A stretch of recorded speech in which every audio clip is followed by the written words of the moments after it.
BJP पर बड़ा इल्जाम, क्रिकेट को भगवा किया गया है। ममता बनर्जी ने ये बयान दिया, कोलकाता या मुंबई में फाइनल होता तो जीतते हम।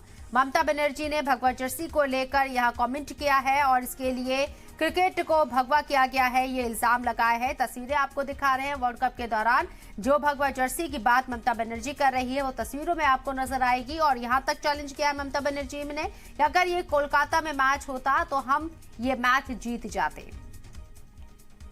আমি তো এখনো বলতে পারি ইন্ডিয়ার ফাইনাল যদি কলকাতায় হতো বা ওয়াংকাড়াতে হতো আমরা জিততাম।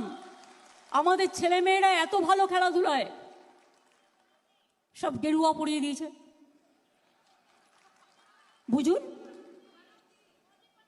সব গেরুয়া পরিয়ে দিয়েছে।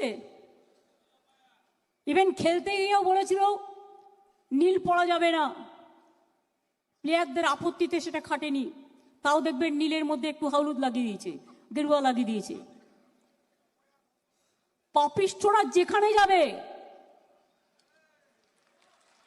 সেখানে মনে রাখবেন পাপে কখনো বাপেরেও ছাড়ে না, এটা একটা প্রবাদে আছে।